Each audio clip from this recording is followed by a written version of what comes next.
Indigenous people have been living in the Americas for thousands of years, long before any European settlers made their way to the continent. Native American culture had a huge impact on the formation of the Boy Scouts of America. Here at the National Scouting Museum, we have a large collection of Native American art from the Seton collection. Today, we will be looking at these animal effigies from the Cochiti Pueblo in this edition of Artifact of the Week.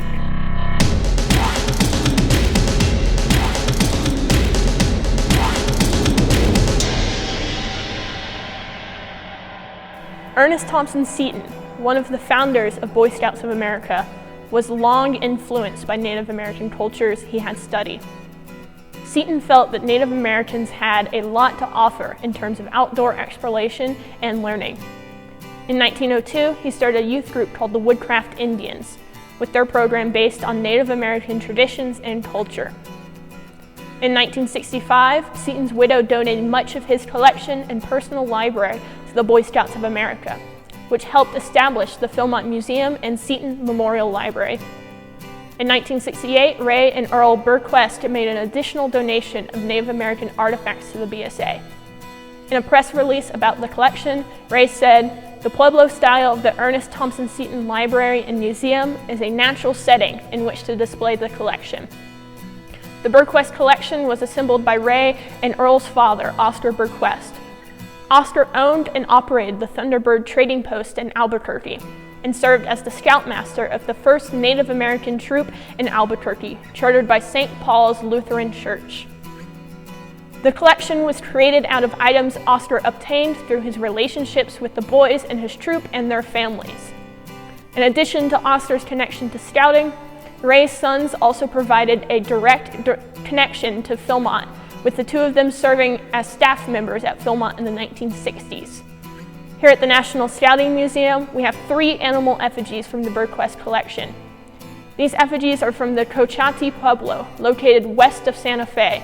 This pueblo is known for their traditional method pottery that is simplistic in design. At the turn of the 19th century, many people found themselves in a world where most products could be mass-produced as a result of the Industrial Revolution. This caused an attraction to handmade, unique pieces made by artists.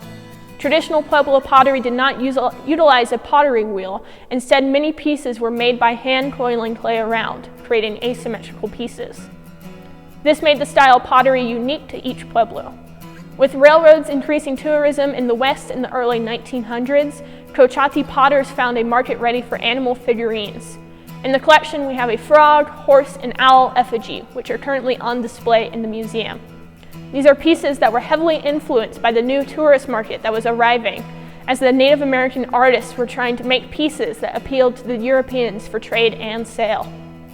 The animal effigies we have on display today feature open mouths, similar to the storytelling figures popularized in the 1960s by Helen Cordero, a well-known Cochiti Pueblo potter. Storytelling figurines often feature a singing mother with children gathered around. Animals are also used to represent these tribal storytellers.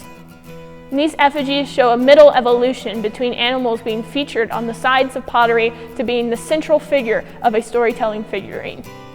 This focus on handmade products is reflected in some of the earliest merit badges, such as the leatherworking and handicraft merit badges, introduced in 1911, and the pottery and basketry merit badges introduced in 1927. While often a skill pushed to the side, the creation of art is a facet embedded in the foundations of scouting. Making and studying art is a wonderful way to expand one's mind. Creativity and imagination skills are essential to problem solving and many other aspects in life. In addition, the only limits to art are the creator's imagination and creativity.